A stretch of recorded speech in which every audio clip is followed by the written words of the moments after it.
Olá, Nação Santa, seja bem-vindo a mais um episódio do nosso Legado Cast 360. Para quem não me conhece, você está assistindo pela primeira vez, meu nome é Aldo Dias, sou um dos fundadores do Legado 360 USA e nós criamos esse movimento, esse momento, esse legado para a gente poder entender o que está acontecendo no mundo aí fora. Quando nós falamos da 360 é porque nós queremos rodar o mundo e essa é a nossa intenção. Vamos com foco em buscar aquilo que está falando muito hoje sobre os assuntos, mas o principal, o que os homens de Deus hoje estão buscando, falando e o que eles estão fazendo. Claro que vamos ter pessoas aqui que vai dar muita polêmica, tem pessoas aqui que já têm de intimidade com a palavra, são pessoas que estão fazendo algo maravilhoso em nosso meio. E para você que não me conhece, eu sou pastor, estou aqui no sul da Flórida e nos segue aí. Aí embaixo deve ter um link, deve ter algo para você poder compartilhar ou na bio, lá no YouTube, Legado Cast 360 USA, ou no nosso próprio Instagram, que é Legado 360 USA, ou se você quer ter algo particular comigo, tem um projeto meu que nós acompanhamos famílias e casamentos e casais que se chama Projeto Família Dias. Então, depois disso tudo, você que está nos assistindo pela primeira vez e gostaria de fazer parte e de somar nesse projeto, nos segue aí e vamos que vamos. Hoje eu vou ter a alegria e a felicidade de falar de uma pessoa que eu admiro muito. Nós vamos ter um bate-bola, algo muito legal aqui, uma conversa do reino, do céu. É um homem de Deus que tem feito diferença aqui no sul da Flórida, um pastor, um apóstolo, uma pessoa que tem feito algo sobrenatural em nosso meio. Me ajudou muito quando eu precisei, nos momentos de escassez na minha vida. Ele e a esposa e a igreja dele me abraçou de tal maneira que não tinha como eu falar, meu Deus, que amor e que cristianismo é esse? E hoje eu gostaria de trazer para vocês e dar bem-vindo ao nosso apóstolo Marcelo. Como está, Amém. homem de Deus? Tudo bom? Graças a Deus, tranquilo. Muito obrigado por aceitar nosso convite, para poder falar com a gente. Gente, e novamente, ele é um pouco assim meio tímido, mas um pouco ele vai se soltando, entendeu? Mas eu acredito que ele tem muito de Deus para poder nos oferecer. Ele tem algo que ganhou a minha família. Eu vi muito Jesus na vida dele. E como eu falei que eu vou trazer aqui homens que estão fazendo diferença no mundo cristão aqui no sul da Flórida, eu não poderia deixar de passar essa oportunidade, convidá-lo e trazer aqui para poder. E eu tenho certeza que vocês tomem nota, as coisas que de repente ele falar, coisas que o Espírito Santo falar com ele aqui, que vocês possam ouvir e receber e que possa edificar sua vida. Amém? Eu não vou apresentar ele mais, eu vou deixar para ele se apresentar, vou deixar para ele falar um pouco dele, quem é ele, aonde ele está, que aí vocês possam ter um pouquinho mais de intimidade com ele. Amém? Homem de Deus, como é que o senhor gostaria que eu te chamasse? Pastor Marcelo, apóstolo Marcelo, homem de Deus, como é que nós vamos nessa pegada aqui? Você pode chamar de Marcelo. Marcelo? É. Então eu vou chamar ele de homem de Deus, eu vou chamar ele de pastor. Gente, ele é meu pastor, ele abençoa a minha vida, por isso que eu gosto de ter, para quebrar esse clima aqui, para vocês verem que além de ser um apóstolo, ele é um homem acessível, ele não olha pelo título, ele olha por aquilo que ele vive. Isso para mim é muito importante. Homem de Deus, fala para o povo aí um pouquinho, quem é o senhor? Da onde o senhor veio? Quanto tempo o senhor está aqui? É casado, é solteiro? Conta um pouquinho do Marcelo. Poxa, eu vim do Brasil, é claro, nos anos 90, cheguei aqui em 1991. Um tempo bem difícil aqui. Não era casado, é claro, cheguei aqui solteiro, cheguei aqui novinho, né? Não era cristão. Me envolvi com muita coisa errada. Não, todo mundo, né? Com drogas e outras coisas mais. Mas em 1997 foi quando eu conheci a Jesus. 97? Em 97. Tive um encontro com Jesus. A minha vida era bastante difícil, por eu servir as trevas, né? E por causa de um amigo meu... Quando o senhor fala servir às trevas, o que o senhor quer dizer? Cara, eu era drogado, vendia droga. Entendi. Fazia tudo de errado que você pode imaginar. Aqui nos Estados Unidos? Aqui nos Estados Unidos. Rapaz, vendi o senhor lá. era corajoso, hein? Lá não tanto. Ficou pior quando eu vim para cá. É mesmo? Aqui parece que tem uma coisa mais aberta, né? Uma facilidade. Tanto uma facilidade para você poder conhecer a Cristo, mas como uma facilidade também para você conhecer o outro lado. Uau. E conheci o outro lado e fui quase preso. E Eu ia pegar 40 anos de prisão, mas 40? 40 anos. E Deus foi tão bom que a mulher olhou para mim, a juíza, ela É disse mesmo? para mim assim, olha, eu não Então, o sei... senhor foi na corte? Fui à corte. Ela falou, não sei porquê, mas eu vou te liberar. Você só vai pegar 2 anos só de probation, que eles chamam aqui, né? É todo mês você fazer uma visita, mas não tá preso, tá solto. Em 1 ano e meio eu fui uma boa pessoa, boa conduta, e eles me liberaram. E foi assim que eu conheci a Jesus depois. Foi nesse período? Foi nesse período que eu conheci a Jesus. E como o senhor conheceu Jesus? Eu fui, por causa de um amigo meu, eu fui a Calvary Chapel, aqui em Fort Lauderdale, pastor Bob Coy, na época, que estava pregando. E ali eu fui, ele me convidou. E eu estava... a cabeça estava muito, muito ruim naquela época. E esse meu amigo foi uma bênção na minha vida.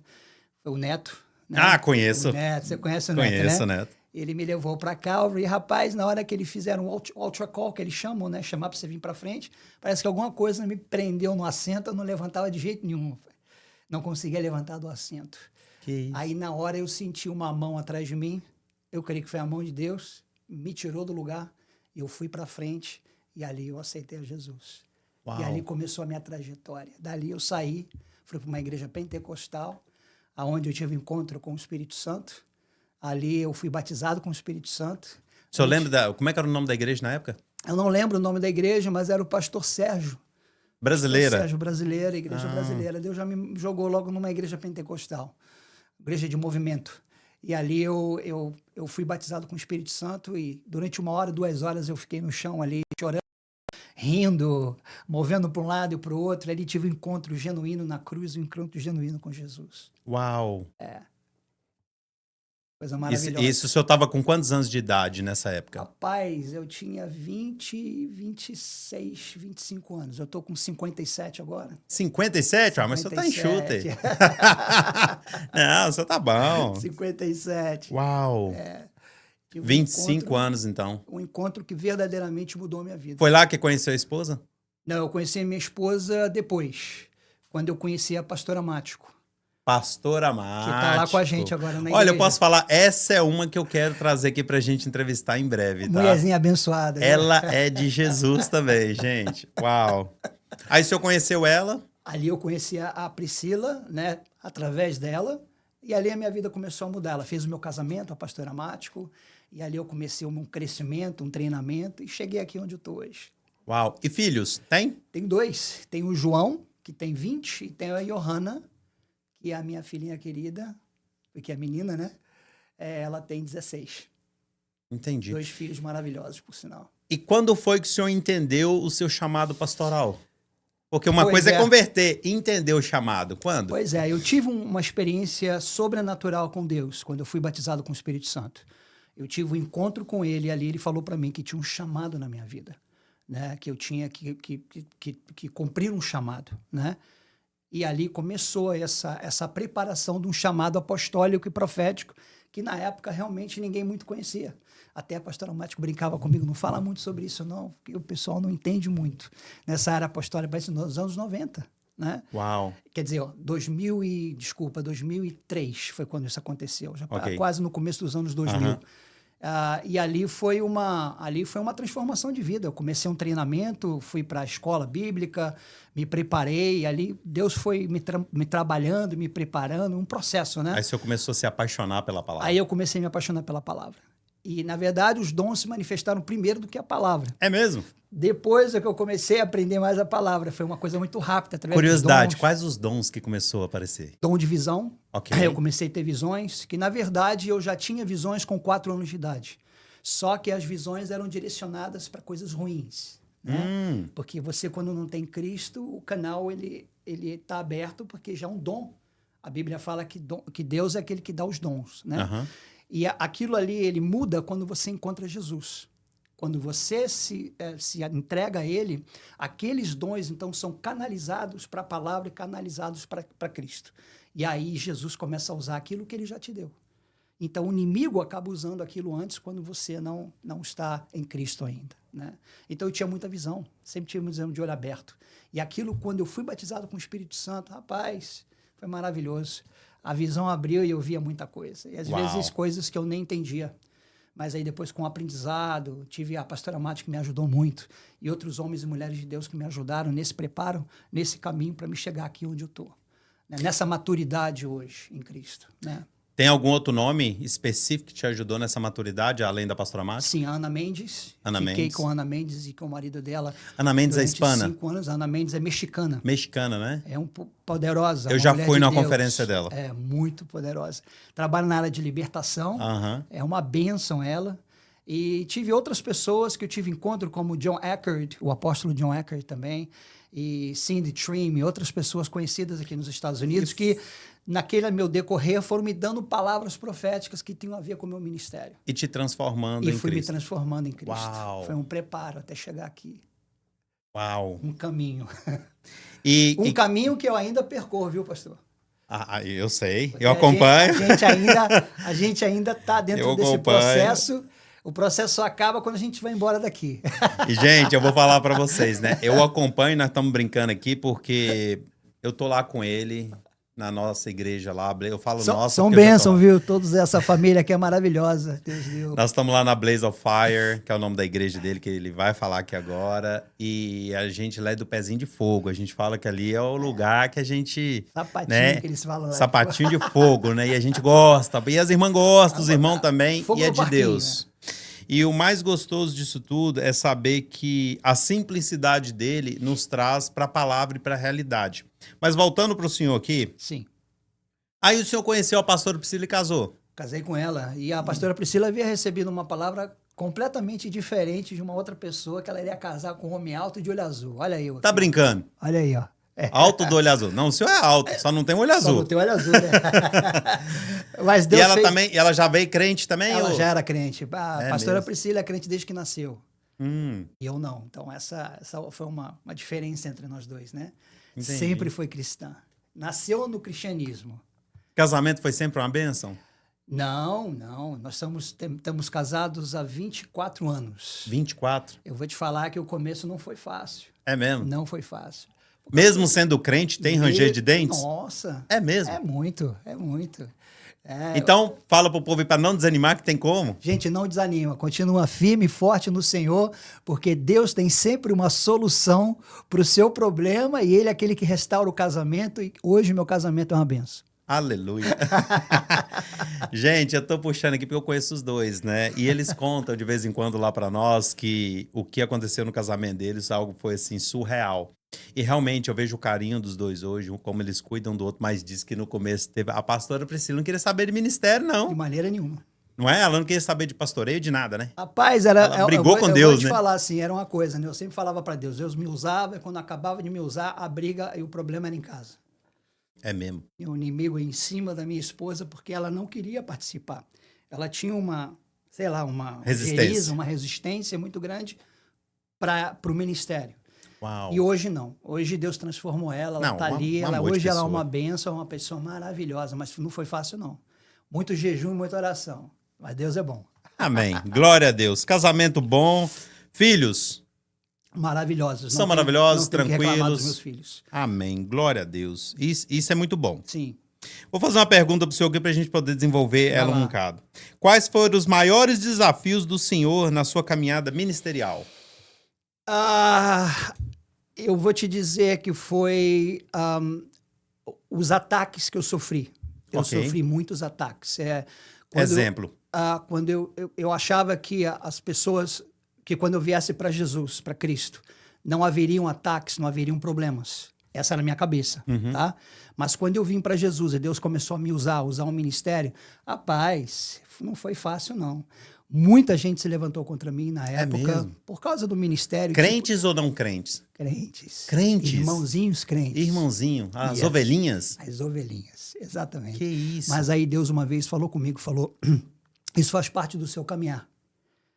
Então você tem que aprender a amá-los como eu os amo. E para mim aquilo ali foi um choque. Desafio. Foi um desafio. Porque a minha vontade era de largar tudo e sair fora. É como você diz, o senhor apanha, mas o senhor vai ter que amar. E vai ter que ajudar. Exatamente, é isso aí. E foi aí que eu aprendi a amá-los mesmo de verdade.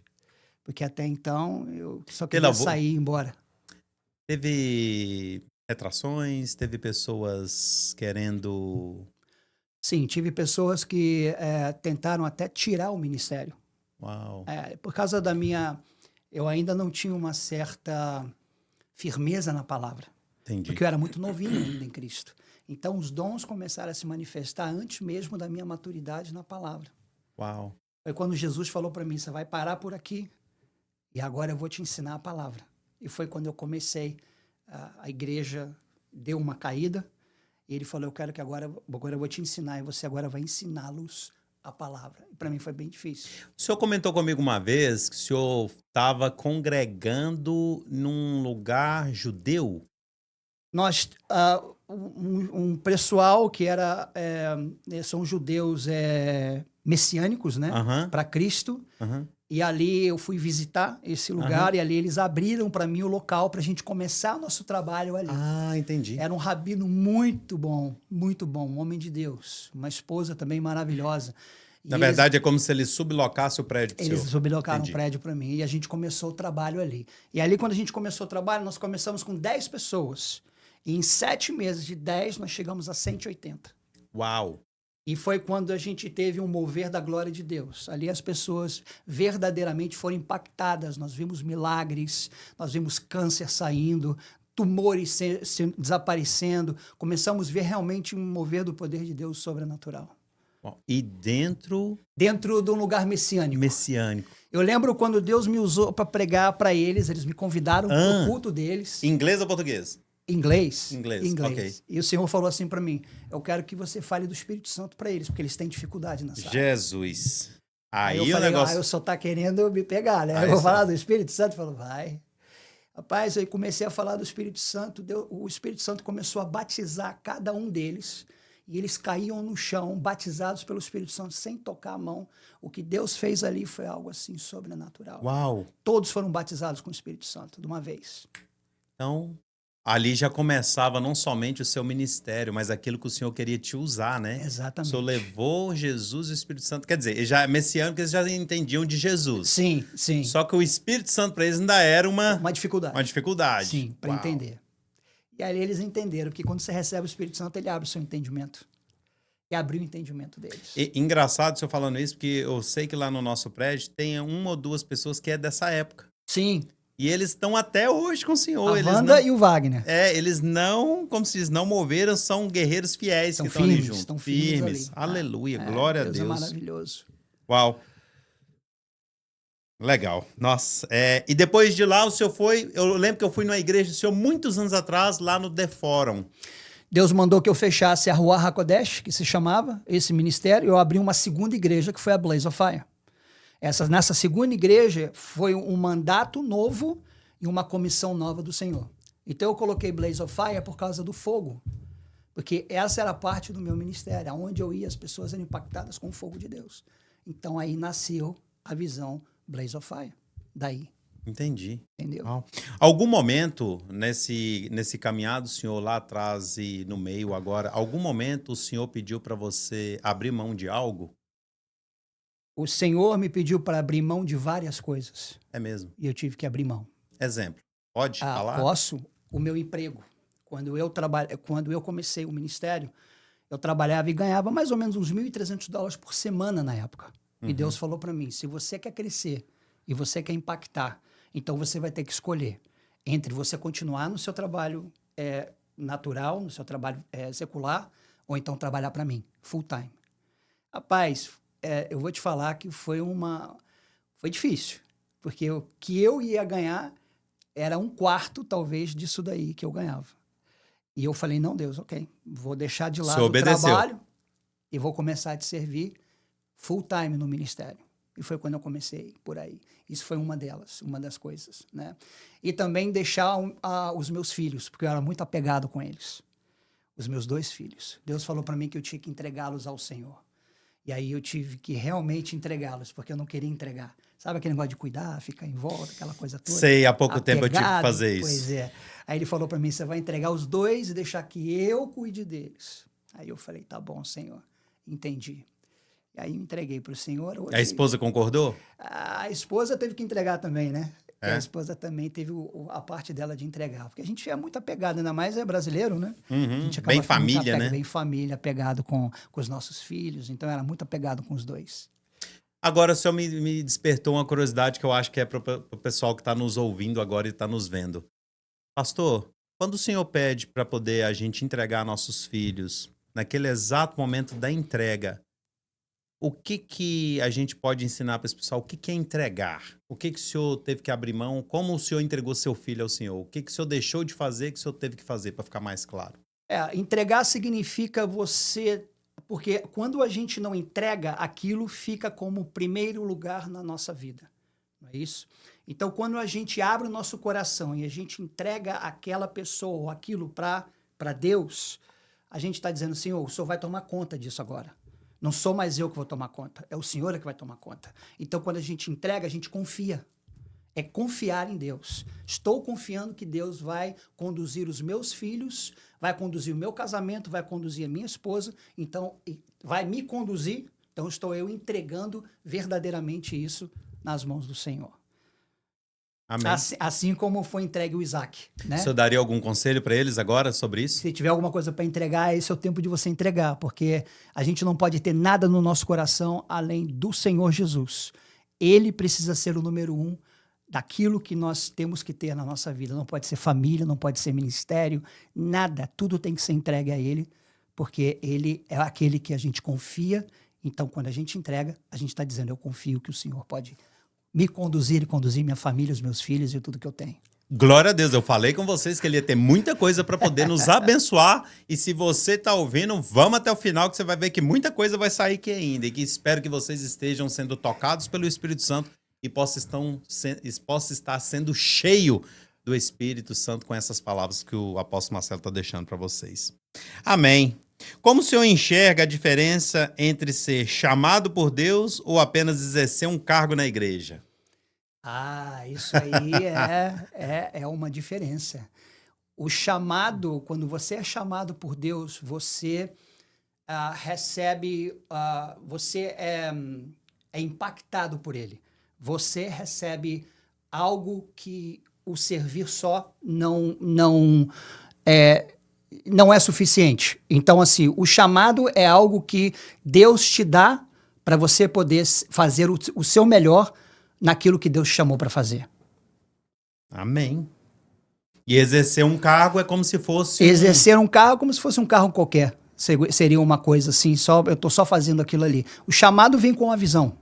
Deus te dá uma visão. O chamado é algo que fica com você pro resto da sua vida. E ele vem com encargo. E ele vem com algo que Deus vem com uma paixão, exatamente. E já o exercer um cargo é apenas um título que você está fazendo. É um título, aquilo que você está fazendo, e aquilo ali você não foi impactado com um chamado da parte de Deus para você fazer. E muitas das vezes a gente nem impacta as pessoas, né? Não tem como impactar. Porque a gente está fazendo algo mecânico. Fica uma coisa mecanizada. Estou só varrendo isso aqui. Eu só estou abrindo um culto. Eu só estou limpando essa mesa. Eu só estou...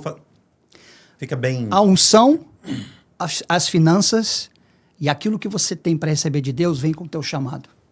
Quando vem o chamado, Deus traz tudo isso. Repete para mim, por favor, para a gente ouvir lá. Quando você recebe um chamado da parte de Deus, Deus te equipa. Ok. Tudo o que você precisa. As finanças, a unção, os dons... são ferramentas que são acrescentadas com o seu chamado. Aleluia. Glória a Deus. Vamos agora um pouquinho de vida ministerial e liderança. Em tempos em que muitos estão desanimados, qual é o segredo para permanecer apaixonado por Jesus e pelo propósito? Ter o coração humilde e não deixar a sua fé morrer. O senhor desanimou alguma vez? Muitas vezes. É mesmo? Muitas vezes. Mas toda vez que eu pensava em desanimar, Deus mandava uma pessoa para me dar uma palavra, ou Deus me visitava de uma certa maneira. E Deus falava comigo, eu estou contigo. Não esquece que eu estou contigo. Eu sou aquele que vou te levar no destino aonde eu já estabeleci para você. A gente precisa entender que meu destino já foi estabelecido por Ele. Eu só estou passando para chegar até lá. Entendeu? Pode pegar, tranquilo. Então, é uma passagem para chegar onde Deus já me determinou para chegar. Então, muitas vezes é um processo. E dentro desse processo, é claro, a nossa fé pode sim esfriar ou tentar esfriar. O inimigo pode tentar fazer isso, mas se a gente for firme na palavra, firme naquilo que a gente acredita que é Ele, não tem diabo que vai nos tirar da posição. O senhor deixaria alguma dica para as pessoas que estão desanimadas agora, nesse momento? Porque tem muito, nós estamos sabendo que hoje, gente, tem muitos pastores desanimados, tem muitos irmãos desanimados com igrejas, com pessoas, com ministérios. E esse homem de Deus aqui, ele nos anima todo domingo. Todo domingo. Tem dia que eu chego lá triste, ele olha para mim, não, vamos animar. E assim, isso é bom, mas o senhor teria alguma dica para dar para esse pessoal que está desanimado? Josué capítulo 1. Seja forte e corajoso. Então eu digo para você, seja forte e seja corajoso, porque aquilo que o Senhor prometeu para você, Ele vai cumprir. Aleluia. Pega aí, gente. Tô falando com vocês. Vai pegando. Anota aí. Toma nota. O senhor já pensou em desistir algumas vezes, claro. Sim. O senhor já falou. O que Deus falou nesses momentos? Ficou em silêncio. Ah, tá brincando. Aí não, você tá querendo desistir e ficou em silêncio? Muitas vezes o Senhor ficou em silêncio. E aí, como é que faz? Eu acho que Ele estava testando a minha fé, porque a Bíblia fala que Ele testa a nossa fé. Não é verdade? Então eu acho que Ele estava testando a minha fé para saber se verdadeiramente a minha fé estava nele. Pega isso aí, você que está vendo. Muitas vezes Deus vai testar a tua fé para ver se a tua fé está nele verdadeiramente. E aí esse é o tempo que muitas vezes Ele fica em silêncio, não fala nada. Até a hora que Ele disser para você, vem, sai daí de onde você está. Agora aqui esse é o caminho. Te prometi, é teu. Pega. Uau, servo bom e fiel. Entra daquilo que eu te prometi. É teu. Aleluia. Ei, glória. Nossa, essa aqui é um pouco, mas vamos lá. Acho que o senhor vai gostar. Vamos lá. Gente, olha, para mim é novidade, viu? Gente, é a primeira vez que ele tá fazendo. Estou acostumado, eu fazia rádio. Fiz rádio, já viu, né? Rádio não tem câmera, não tem nada, é bem diferente. Mas eu vou chegar lá, eu vou ficar bom. Eu vou ficar bom nesse negócio. Tá tranquilo? Tô tranquilo. Fica tranquilo. Não, eu tô tranquilo, tô tranquilo. Aqui o senhor tá em casa. Amém? Como o senhor enxerga o papel de apóstolo nos dias de hoje dentro da igreja moderna? Pois é, um apóstolo. O apóstolo ele não é um manipulador. E tem muitos que se chamam apóstolo que acabam manipulando as pessoas e obrigando as pessoas a servir ao apóstolo. O apóstolo, primeiramente, ele precisa ser um servo. Ele está aqui para servir os outros. Um verdadeiro apóstolo, ele serve. Ele não é servido. Isso é uma coisa que me impactou quando Deus falou isso para mim. O verdadeiro apóstolo, ele não junta igrejas, porque nem isso no Novo Testamento tem. Porque as igrejas eram feitas nas casas. Um verdadeiro apóstolo, ele carrega algo sobrenatural da parte de Deus, para impactar homens e mulheres, para trazer avivamento, para trazer transformação e para dar crescimento, Eles são tipo um pai espiritual, se você puder falar dessa maneira, que vai ajudar os seus filhos, filhos de Deus, tá? A chegarem ao seu destino espiritual. O senhor quer deixar algum recado para os apóstolos aí? Deixo. Meus queridos, eu vou dizer para vocês, não manipulem ninguém. Tenha certeza que o seu apostolado é para ajudar o corpo de Cristo, levar esses homens e mulheres de Deus aos seus destinos que Deus tem para cada um. Aleluia. Glória a Deus. Vamos um pouquinho para a família. Como o senhor equilibra o tempo entre ministério e família? É difícil, hein? É difícil? É difícil. O senhor consegue equilibrar? Eu tento fazer o meu melhor. E ele tem uma vantagem, gente, tá? E assim... Não vou mentir que eu tento fazer o meu melhor. A palavra de Deus fala que mulher sábia edifica sua casa. E ele tem uma mulher sábia, gente. Ela facilita muito o ministério dele em poder fazer as duas coisas acontecer. Sim. E eu acompanho isso, tá? É verdade. Então o senhor consegue fazer tranquilo? Eu tento fazer o meu melhor. Aos domingos, depois do culto, tenho um tempo com a minha família. Dia de semana também, um sábado, tá com eles em casa, tá com o meu filho para estar ali perto deles, né? É muito importante, porque família é em primeiro lugar que ministério. Primeiro família, depois ministério. Tem alguma coisa na família do senhor hoje que o senhor mudaria?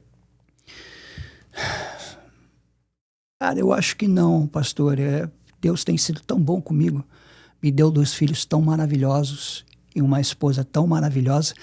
Eu acho que o que nós passamos porque era necessário para que a gente aprendesse e para que a gente chegasse a uma maturidade espiritual. Tudo que Deus faz tem um propósito. O senhor gostaria de mandar um recado para os seus filhos agora? Quero dizer ao João que eu amo muito você, meu filho, e também a minha filha, eu amo muito você. Sabe que o Pai tem orado por vocês e para que vocês cheguem ao destino de vocês, ao destino que Deus tem para os dois, viu? E que vocês precisarem, o papai está aqui. Amém. E para a esposa? Pastora Priscila, você é maravilhosa, uma mulher virtuosa, uma mulher que tem me ajudado muito, uma guerreira muito forte, que Deus colocou do meu lado para me ajudar a levantar quando eu estou fraco. Quando eu estou fraco, você está forte. Quando você está forte, quando você está fraca e eu estou forte, a gente se ajuda mutuamente. Que bênção, pastor. Uau, que bom. Pastor, no ministério, alguma coisa você mudaria hoje no ministério? Rapaz, se eu pudesse voltar atrás e não fazer tantas coisas borradas, vamos falar assim, que eu fiz, quando sendo um novo ministro, um novo pregador, eu acho que eu consertaria tudo. Mas, de novo, eu acho que tudo que eu errei foi com propósito, porque se você não erra também, você não aprende. Quer falar um erro? Quer ser vulnerável? Sim. Eu nunca fui uma pessoa de muito relacionamento. Eu acho que talvez pelo meu chamado.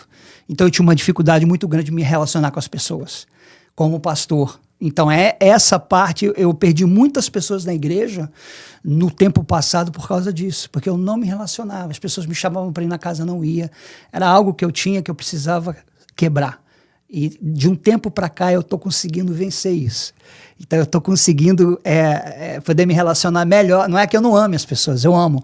Mas eu sempre tive essa dificuldade de estar na casa das pessoas, estar ali junto, aquela coisa toda, né? E talvez isso por causa do meu lado profético. O profeta gosta de ficar sozinho na caverna, né? Então eu sempre achava, mas o profeta tem uma igreja. E a igreja, eu tenho que ser também um pastor. Então, ali, muitas vezes, eu perdi por causa disso. Por causa de eu não ser essa pessoa de estar ali me relacionando com eles. Mas hoje, eu acho que eu melhorei um pouquinho. Só o pessoal pode dizer se eu melhorei ou não. Olha lá, hein, gente, que vocês vão falar. Gente, melhorou muito. Nós temos trabalhado nisso aí dentro do prédio.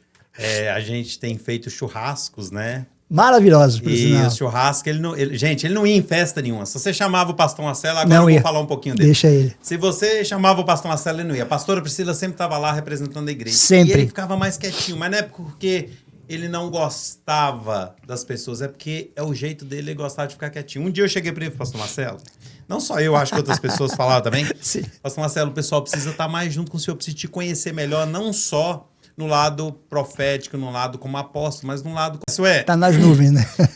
Pra quê? Gente, esse homem agora saiu de tal maneira. Tá no churrasco, brinca com o povo agora, já tá assim. E eu tô vendo que tá fazendo bem pro senhor. Tá. O senhor tá uma pessoa totalmente diferente de quando eu te conheci lá atrás. Tô te falando isso como ponto positivo. Tô podendo me abrir mais, né? Sim, o senhor tá, tô com esse problema, vamos resolver isso. Bora. A gente não sabia as dificuldades dele. Hoje a gente até já sabe. Agora já. Trabalhar nisso. E olha, isso ele mostrou que ele é uma pessoa que é de fácil acesso.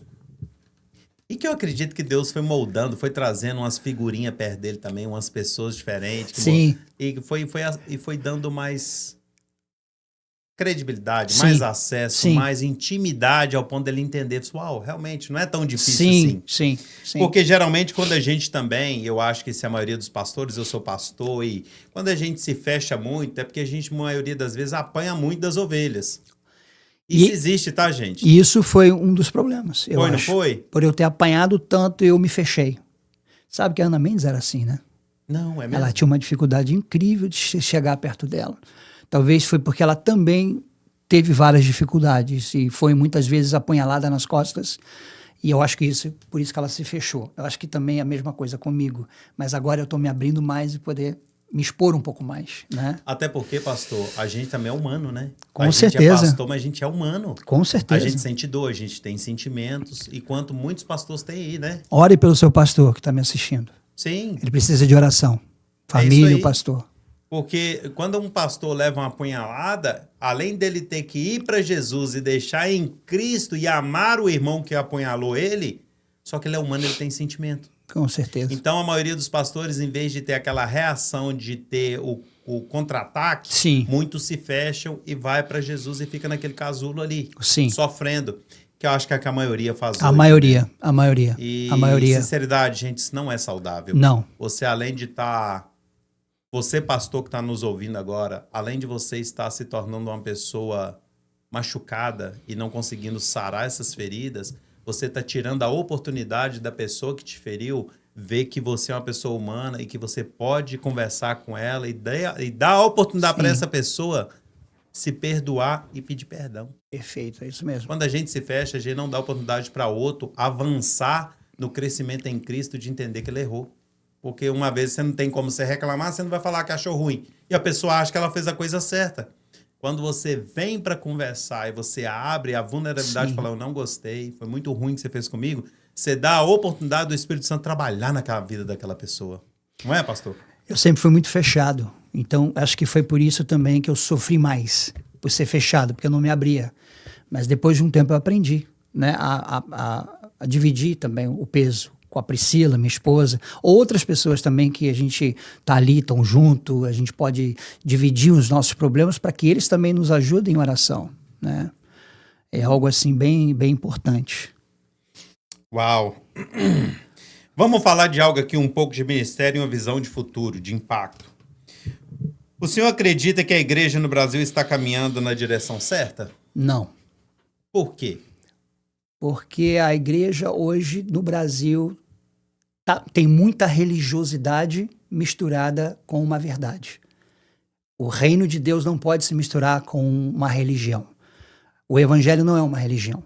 O evangelho é um relacionamento com Deus. O reino de Deus é relacionamento. Então eu vejo isso muito lá no Brasil.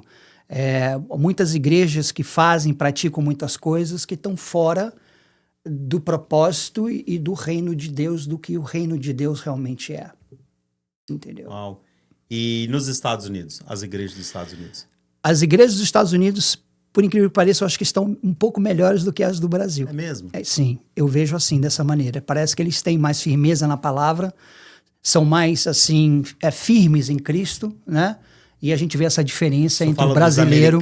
Falo dos americanos e da igreja americana. Okay. A igreja americana em si. Qual a mudança o senhor acha que a liderança cristã precisa viver para ver um verdadeiro avivamento? Essa é boa. Essa é boa. O senhor gosta, né? Eu gosto. Eu diria que ser impactado pelo Espírito Santo. Para mim é isso. Porque sem o Espírito não tem avivamento. O Espírito Santo é o ponto principal de um avivamento. Então eu acho que relacionamento com o Espírito Santo, relacionamento com a palavra é importante se a gente quer ver um coração humilde também, né? Um coração obediente ao Senhor. Isso tudo são pontos principais para um avivamento.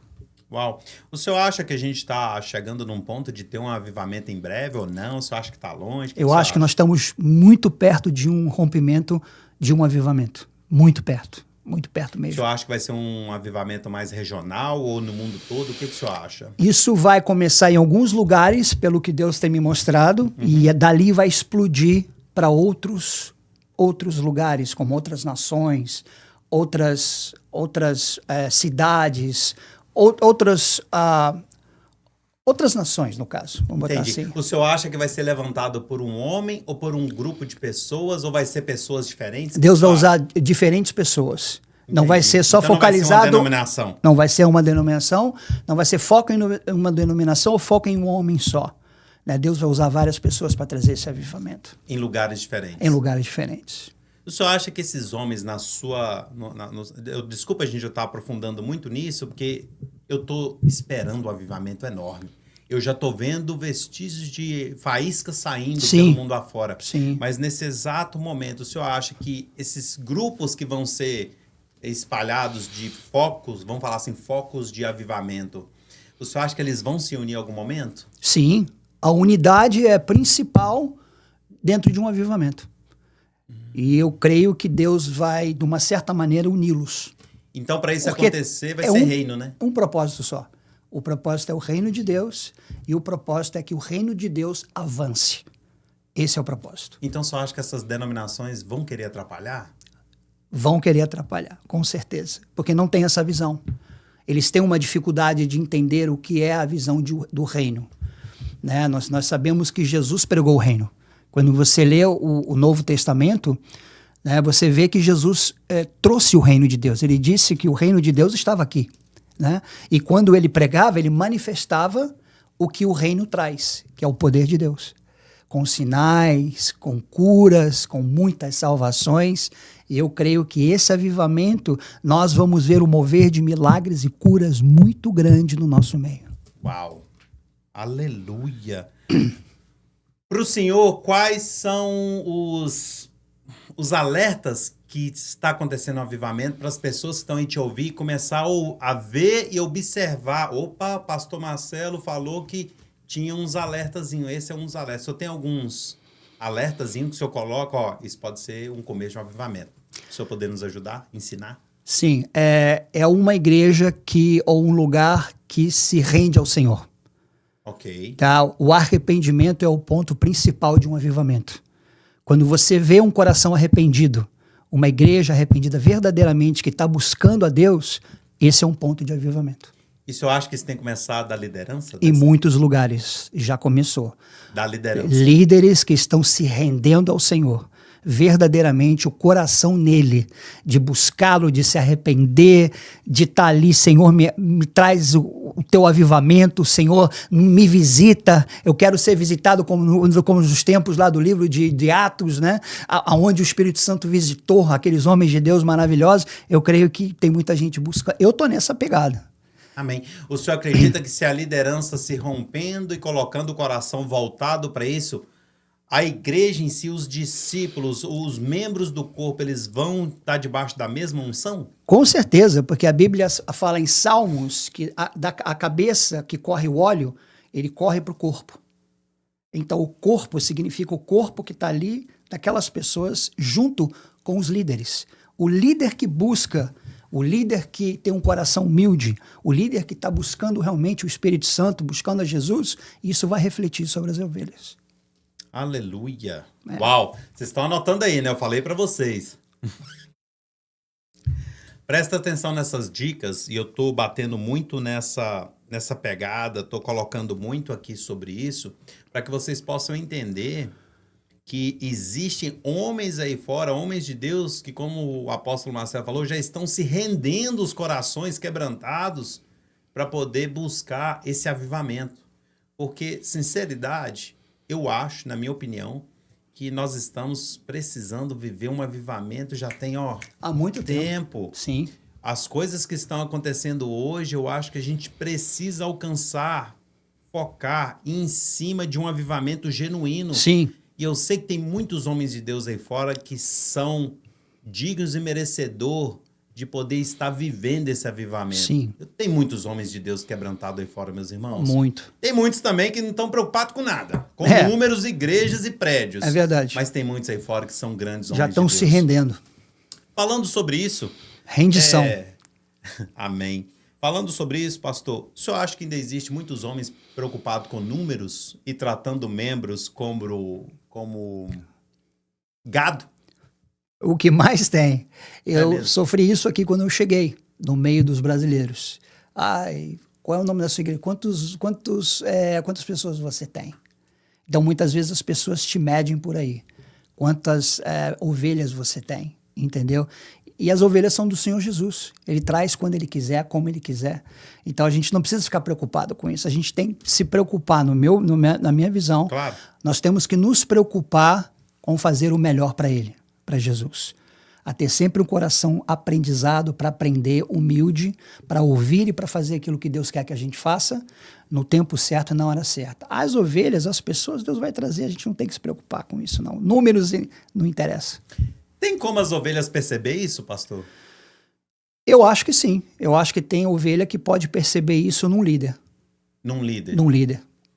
Um líder tem algum sintoma que o senhor vê que uma ovelha ela pode identificar, professor? Porque a gente está aqui para edificar esse pessoal que está nos ouvindo. Eu creio um homem com um coração humilde, isso a gente pode detectar, uma pessoa que seja fácil de aprender, né? Que aprenda a todo tempo, que está ali para isso. Uma pessoa, um homem ou uma mulher que ore e busque a Deus, né? E outra coisa, a família. Olhar a família para ver se a família está estabelecida. Porque quando a família não está estabelecida... A família do líder. A família do líder. Okay. Os filhos, o filho, a esposa, para ver se ele tem essa unidade ou essa união dentro da sua casa. Isso é fundamental. Uau, muito bom. Porque é fácil você olhar e dizer, o cara tem fé, né? Porque você pode ter fé. Mas isso não é o ponto. O ponto aqui é a gente olhar esses outros pontos que para mim são os principais. Porque a pessoa que ela é humilde e ela tem essa verdadeira humildade, né? Ela vai saber dar quando Deus manda dar. Ela vai saber ouvir quando tem que ouvir. Ela vai saber falar quando tem que falar. Então, todas essas coisas são importantes como características de um líder verdadeiro. Uau! Sabe uma coisa que eu observei, pastor? E isso me acendeu. E há um ponto, né, que eu tô... Gente, eu tô congregando com esse homem de Deus aqui já tem, acho que 5 anos. Uma bênção, viu? Pastoral. 5 anos. Sabe uma coisa que eu identifiquei e eu gostaria... Gente, eu sou pastor.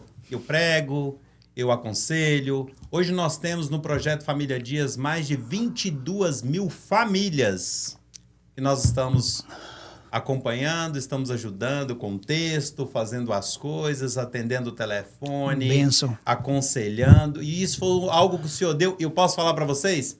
Não fez nem 1 ano que nós estamos com esse ministério. E é totalmente online. E por que eu estou falando isso? O que fez eu permanecer e o que é algo que nós temos que observar, você que está nos ouvindo agora, se o teu líder, se o teu pastor, ele tem presença de Deus.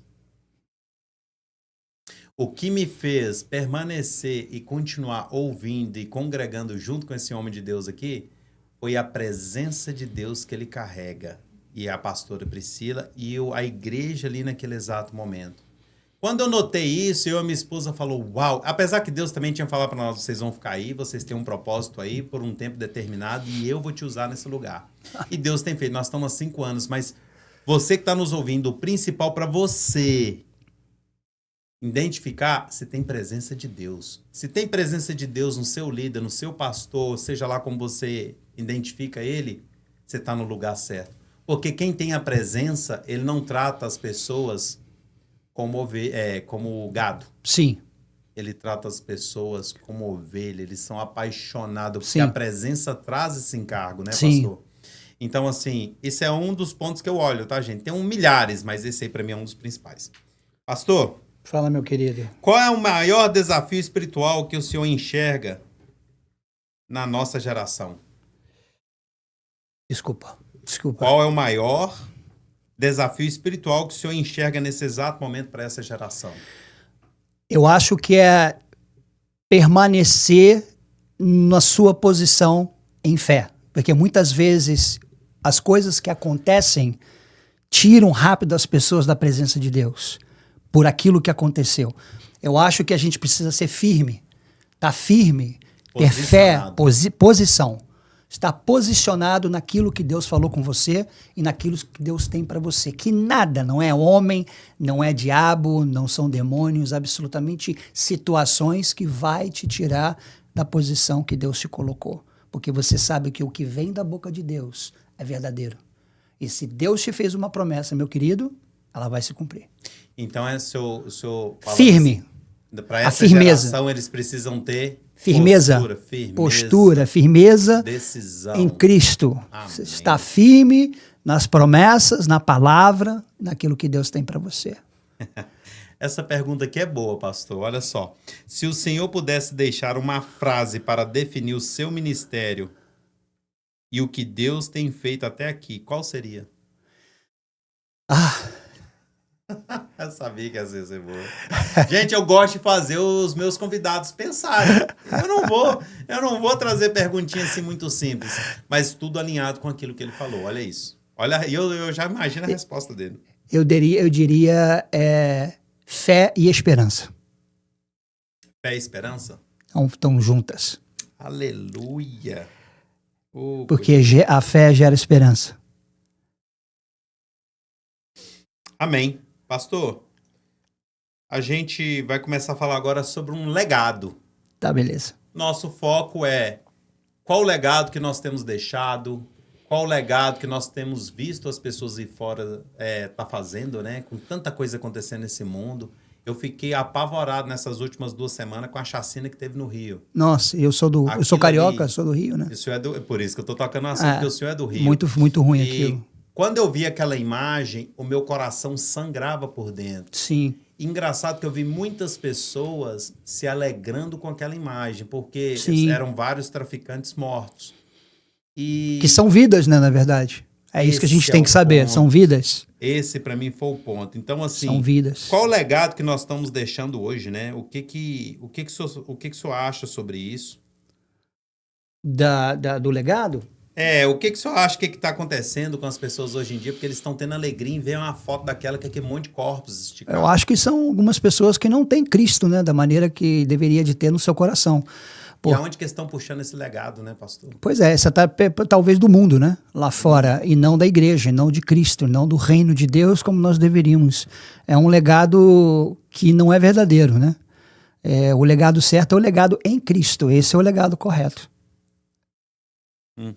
Gente, eu tenho falado isso aqui constantemente, né? Pastor, o que adianta viver se quando morrer nós seremos esquecidos? Exatamente. O que adianta você estar vivendo? O que adianta você estar montando fortunas? O que adianta você estar deixando prédios, estar deixando dívidas, ou estar deixando confusões, ou muita alegria? Que quando você morrer, esqueceu, acabou, cadê? Sim. Tem uma coisa que eu lembro constantemente, tá? E é algo que me marcou, e eu acredito que eu vou até perguntar para o senhor se eu tenho algo assim também. Eu lembro constantemente do meu avô. O meu avô deixou um legado. Sim. O legado do meu avô, sem entender da palavra, sem nada, ele falava comigo e me defendia. O amor dele me defender dos meus pais. Sim. O meu avô não deixava o meu pai me encostar a mão perto dele de jeito nenhum. Não, você não vai bater nele aqui perto, não. Sim. Ele me deixou um legado de proteção. E o que eu mais faço hoje? Eu tento proteger as crianças. Eu tento proteger meus filhos. Sim. Eu não sei, na verdade, eu acho que a minha filha, eu tenho 4 filhos. Da minha filha que tem 28 anos hoje, que é casada, eu tenho um neto, né? Aleluia. Aleluia. Eu nunca encostei a mão nela. Da minha filha de 18 anos hoje que ela tem, eu dei um tapa nela uma vez na bunda dela. Sim. E para corrigir ela. E ela lembra desse tapa até hoje. Do meu filho, que é o mais novinho... A de 23 anos, eu também dei um tapa nela também, mas nunca mais encostei a mão nela. E o meu filho, que é o mais novo, de 11 anos, eu fico prometendo ele um couro direto. E eu dei nele uma chinelada uma vez, de chinela havaiana, sabe, gente? Aquela borrachada. Aquela chinela, eu dei aquele chinelada, e graças ao Senhor Jesus, que ele é mais fortinho, gente, ela ficou a marca certinho da chinela. Eu chorei 2 noites porque eu vi aquela marca nele. Eu prometi pra mim que eu nunca mais ia encostar a mão nos meus filhos. Uau. E isso foi muito com aquilo que o meu avô ensinou. Sim. Que ele não deixava bater. E as 2 vezes que eu fiz, eu me machuquei muito. Isso me doeu. E assim, eu não precisava ter feito com nenhuma delas. Porque hoje elas são uma bênção, elas são. E por que eu tô falando isso? Tem alguém que deixou algum legado na sua vida, pastor, que te marcou e que o senhor gostaria de lembrar, igual eu lembrei do meu aqui? 2 mulheres. Fala pra nós. Meu pai sempre foi muito ausente, porque trabalhava muito na época. Então eu não tive esse legado da parte do meu pai. Mas da parte da minha mãe. A minha mãe sempre me ensinou a ser um homem honesto. Um homem bom e honesto. Então esse legado ela me passou. E a pastora Mático, que você conhece. Muito. Então, ela me ensinou a parte ministerial. Então, ela colocou um legado em mim nessa parte ministerial. Para ser sempre forte. Ela sempre foi uma mulher de fé. Então, essa parte de ser firme, forte, eu acho que eu herdei dela. Ela passou isso para mim. Então, eu aprendi com ela, no meio das tribulações, das dificuldades, adversidades, ser firme e ser forte em Cristo. Ela deixou esse legado para mim. muito dons e qualquer outra coisa que ela possa ter me ajudado, esse foi o legado correto. A ser firme. Porque isso tudo, na hora da adversidade, você fica pensando, será que isso aqui é ou não é? Eu não sei se vocês têm acompanhado, observaram, ele já é a terceira pessoa que senta aqui nessa cadeira e fala da pastora Mático. Gente, a qualquer dia eu vou trazer a pastora Mático para vocês conhecerem. É uma japonesinha. Maravilhosa, mulher maravilhosa. É uma senhora, tá com quantos anos hoje? 82, né? 82. E ela andou muito com a Neuza Etiópia lá atrás. Foi nesse processo de libertação. Discípula da Neuza Etiópia. Nos anos 80. Então vocês imaginam o que ela tem de sabedoria. Muita sabedoria. E ela gosta demais de ler, de falar, ela gosta. De escrever. Ela gosta. Eu vou marcar com ela. Marca que vai ser legal. Vou trazer ela aqui para vocês ela vai gostar. E vai ser de Deus. E ela tem muita sabedoria. Ela vai poder impartir muita sabedoria neles. Amém. A mulher sábia. Glória a Deus. Tá vendo? Vai marcando aí, gente, na agenda de vocês. Nós vamos trazer ela. Ela e o pastor Massai, né? Pastor Massai. Mas eu acho que eu quero trazer ela sem ele, porque os dois perdem. Vamos trazer esse pastor Massai é uma pessoa maravilhosa também, mas mais a pastora Mático. Talvez por causa do chamado. O chamado dela. Porque era muito parecido com o meu. Então ela me entendia e eu entendia ela. Só no olhar. Amém. A gente já se entendia. Amém. Glória a Deus. Apóstolo Marcelo, quem é você quando ninguém tá vendo? Eu sou isso aqui que você tá vendo. Eu sou uma pessoa normal, uma pessoa humilde. Sou isso aqui que você tá vendo. Essa pessoa aqui. Em casa, na igreja. Gosta de jogo? Adoro. Olha, eu torço, não sou apaixonado não, porque eu sou apaixonado por Jesus, né? Mas eu torço pelo Flamengo. Ó, deixa a dica. Gosto de um jogo de futebol. Eu toquei nisso aqui porque é o seguinte, no dia que tem jogo, rapaz, a gente pega no pé desse homem de Deus na igreja. E aí, vamos acabar o culto mais cedo hoje? Vamos embora pra casa pra me ver o jogo. Gente. Glória a Deus, glória a Deus. Isso mostra que eu sou um homem normal, né? É, por isso que eu verdade? Para as pessoas verem que o senhor não é só isso aqui, sou normal. Isso aí, pastor, eu vou fazer um bate, como é que a gente vai chamar isso aqui? Perguntas rápidas, com respostas rápidas que vier na mente do senhor pra gente ir para os nossos finais, tá? Tá bom. Vamos lá, que eu sei que o senhor tem muita coisa para fazer. Um versículo que te sustenta hoje. Josué, capítulo 1, inteiro. Seja forte, corajoso e vamos nele todo. Amém. Ah. Um homem da Bíblia que te inspira. Jesus. Um erro que te ensinou muito. O que nós conversamos mais cedo, né? Não ser muito aberto, não ser muito achegado às pessoas. Uma palavra que define um homem de Deus do futuro. Presença. Presença de Deus na vida dessa pessoa. Uau. Uma frase que resume o seu legado. Agora você me pegou, hein? Uma frase que resume... Deixa ela para depois. Deixa ela para depois.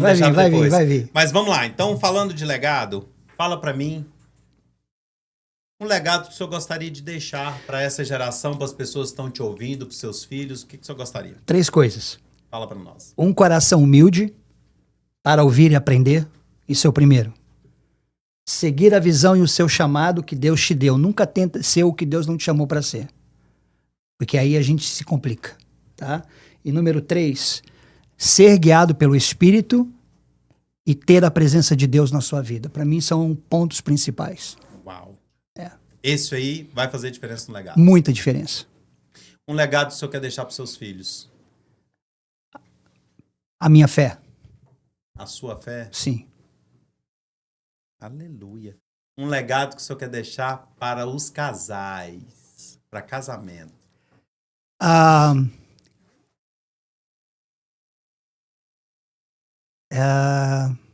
Amor. Amor. Amar a sua esposa, primeiramente acima de tudo. E eu vou ensinar algo que ele me ensinou e ele não deve estar lembrando agora que eu peguei ele de surpresa. Um legado para você deixar para o seu casamento é entender e perdoar e ser perdoado. Sim.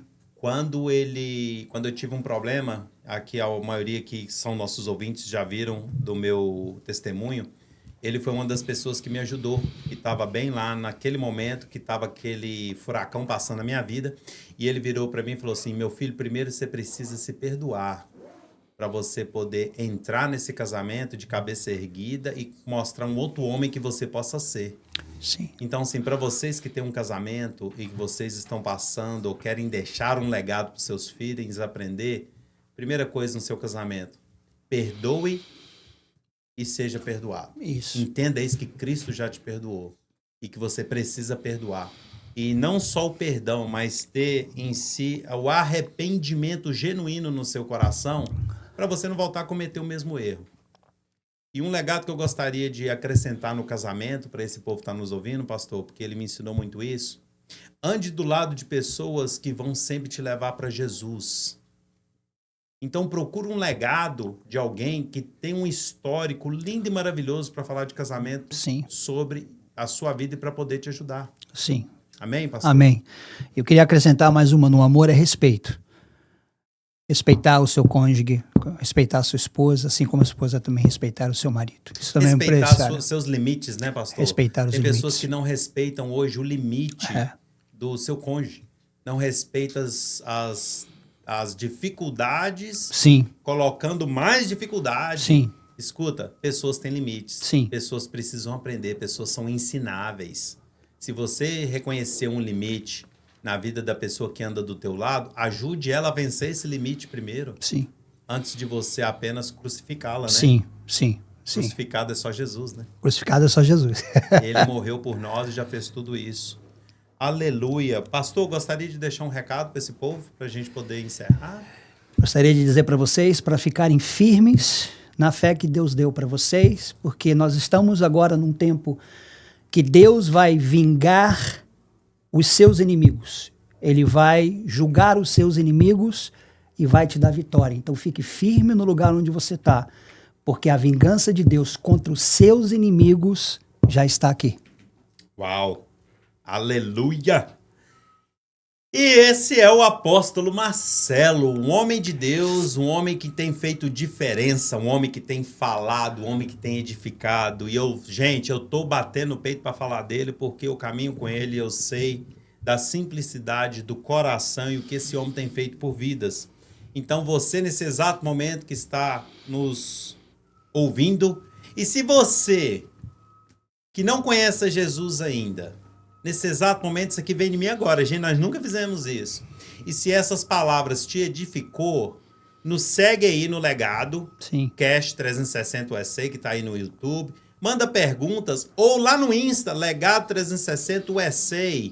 E se você quer ouvir e falar mais de Jesus, e se você não conhece esse Jesus ainda, nos procura lá que a gente vai te apresentar.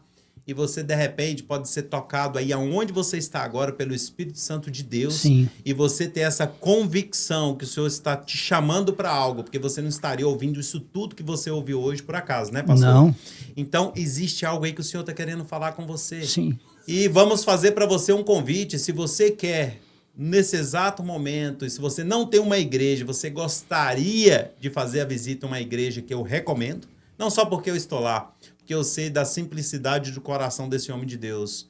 É uma igreja pentecostal, é uma igreja cheia de Jesus, e que vocês pudessem nos visitar. Sim. Está em Deerfield Beach, o nome é Blaze of Fire. Você pode entrar no Insta, você pode entrar no Google, e se você está na área de sul da Flórida, de Deerfield, Coconut Creek, Boca Raton, está bem ali na Federal, entre a 10 e a Risboro, para quem conhece. Amém, pastor? Amém. Mais alguma coisa gostaria de acrescentar? Não. Não? Não. Gostaria de agradecer vocês por esse tempo maravilhoso que nós passamos aqui. E fique ligado que nós estamos montando uma mesa que nós vamos ter todas as semanas, o Fala Crente. Nós vamos chamar aqui alguns homens de Deus, nós vamos pegar uma bola, nós vamos trazer um assunto e vai ter um bate-papo maravilhoso para você ouvir de acordo com a palavra do crente sobre aquele assunto. Vai ter muitos assuntos interessantes. E você fica ligado aí conosco, que vai ser algo que nós vamos lançar aí na nossa bio, vai estar lançando lá no nosso YouTube, vai estar no Insta, vai estar em todos os nossos projetos. E, novamente, eu quero finalizar deixando para vocês essa pergunta. O que adianta viver se quando morrer você será esquecido? Você tem um legado para você poder deixar para a sua família, para alguém, ou para a sua cultura, ou para o seu trabalho. Você hoje, nesse exato momento, se o Senhor Jesus vier te buscar, você deixou algum legado? As pessoas vão lembrar de você? Nos siga aí. Nós estamos aqui para edificar vidas e transformar esse momento nosso aqui em perguntas e respostas para você poder encontrar Jesus e encontrar o seu propósito. Muito obrigado, apóstolo Marcelo. Pastor Aldo, eu queria agradecer pela oportunidade, por estar aqui. Toda nossa. A oportunidade pelo Legado Podcast e a oportunidade por todos que estão assistindo, de ter me assistido e ter nos assistido aqui. Que Deus abençoe a vida de todos, viu? Muito obrigado. Gente, a alegria é nossa. Nós fomos edificados. Amém? Muito obrigado a todos vocês e beijo do crente. Beijo. Aleluia.